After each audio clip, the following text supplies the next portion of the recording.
What's going on, everyone? Welcome back to another edition of Sports to the Wire. If you're new to the channel, I am your host, as always, Rasheed White. All right, you guys see the title, you see the thumbnail.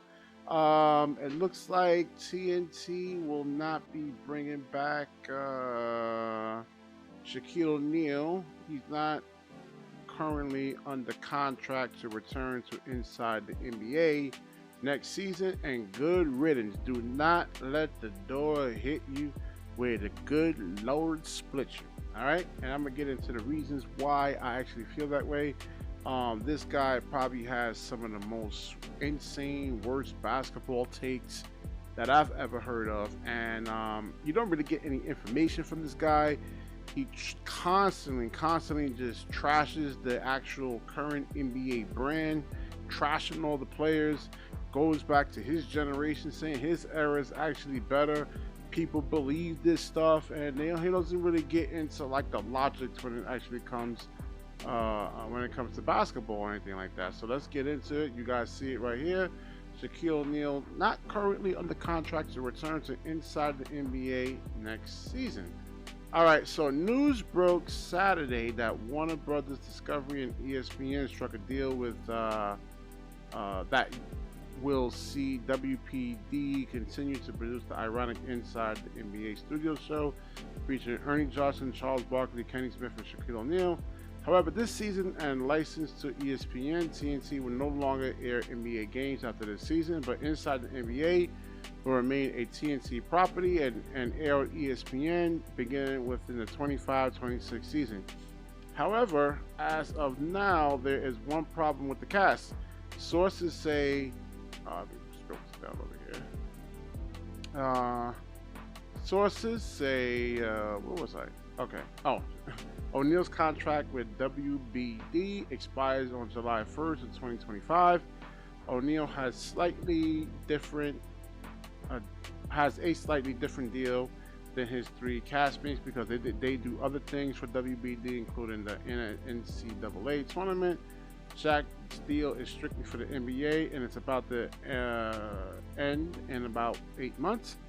While sources say Shaq wants to remain on the show, he's frustrated that there hasn't been congratulations and press release hyping that Inside the NBA is remaining the same, while he's currently not under contract to be with the company next season. And this is, like I said, this is a really, really good thing over here, man, because this guy is constantly trashing the game, calling the players soft, and oh, they don't play no defense, when I can actually go and show you thousands of video clips of players playing defense.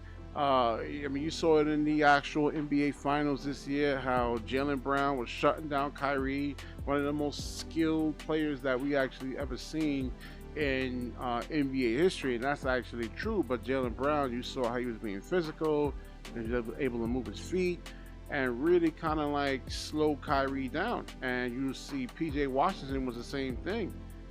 His game got exposed. I mean, he's really just like a good catch and shoot, three-point shooter, and he doesn't have any footwork or anything like that. And the Boston Celtics were able to like expose some of those actual limitations.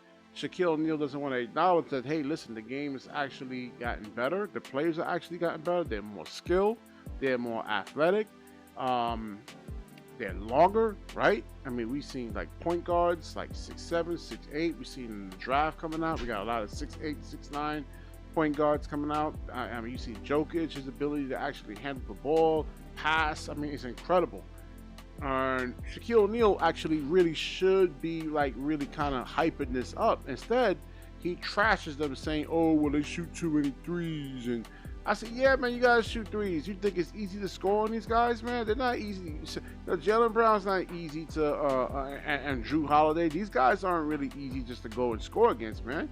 You gotta be able to shoot to kind of throw these guys off balance somewhat, man.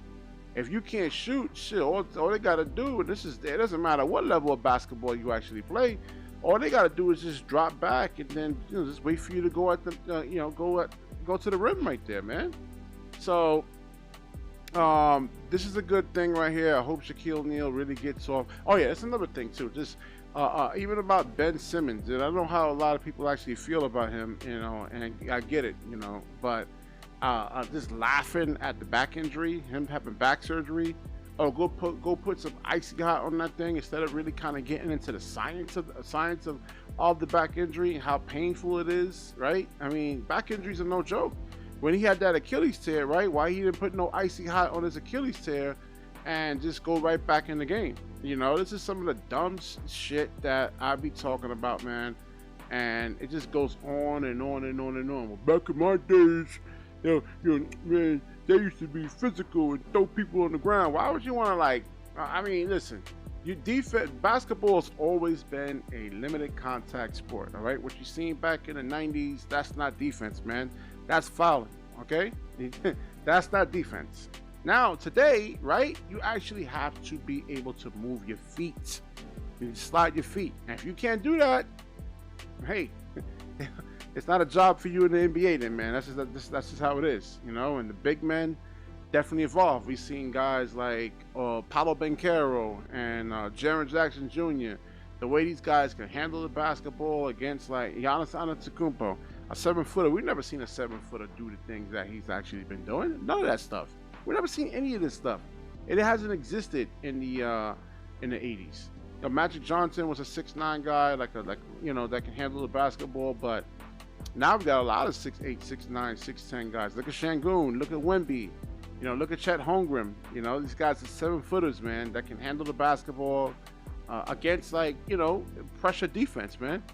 The NBA guards, they play defense, man. I mean, I wish I could show you, you know, YouTube would probably oh, we're going to demonetize the channel if I actually show some of this stuff, but if we just pay attention, I know there's a lot of casuals out there, just pay attention.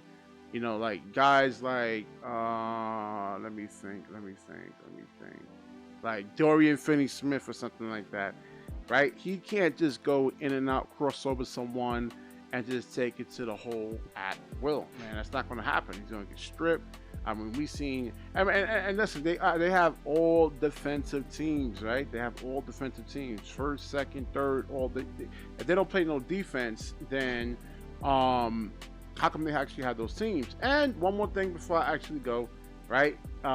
Good offense always triumphs over good defense, all right?